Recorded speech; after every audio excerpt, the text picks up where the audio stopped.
Nightline continues from New York City with Martin Bashir. Imagine this scenario for a moment. One of the largest train stations in the country, thousands of people coming and going, and then all of a sudden, hundreds of people stop, mid-stride, frozen, and they stay there for a matter of minutes. Very strange, you might think. In fact, it's very disruptive, but it's also become one of the funniest moments ever captured on tape, as Dan Harris reports. This is so weird. I don't understand what's going on. I don't either. This video, showing 207 people frozen in place in New York's Grand Central Station, has drawn more than 3 million viewers on YouTube in the past 2 weeks. No, they are not moving. I can't move my car. I need some help. Never mind. They're moving.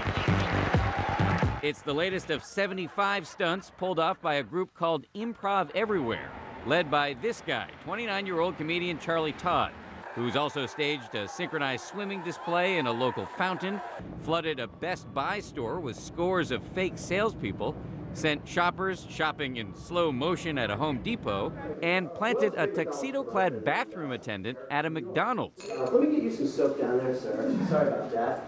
So the natural question when one watches all of these pranks is, why? I mean, what happened to you in your childhood that this is now your profession? It is just for the sake of doing it. I get excited about coming up with a crazy idea and then making it happen. And we try to do pranks that are more about just being hilarious and making somebody laugh or smile and giving somebody an awesome story to tell. And so the pranks he pulls, bingo! Like holding bingo games on subway cars, those of you who are just stepping on, this is the bingo car. We're in the middle of the bingo game. have no victims.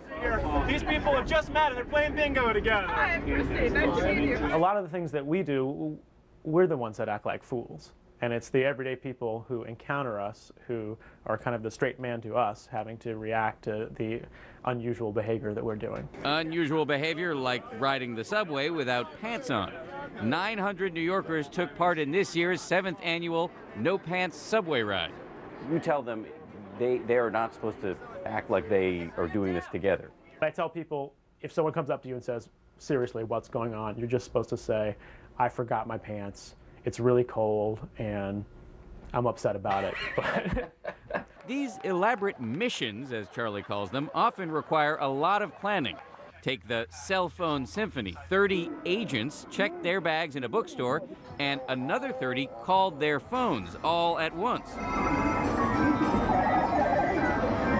In 2005, Charlie had 70 agents pose in the windows of a local store. There's 70 windows in those stores, and there's fluorescent lighting behind them, and it's just very striking to look at that building. They held up signs asking people to look up more.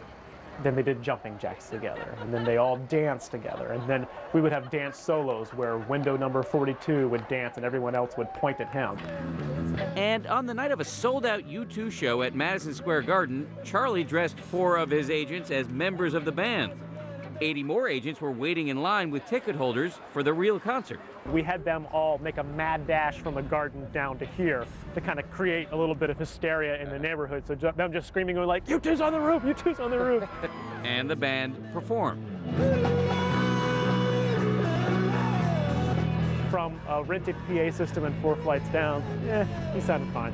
But Frozen Grand Central has been Charlie's biggest hit so far. Do you feel any pressure to try to top Frozen Grand Central?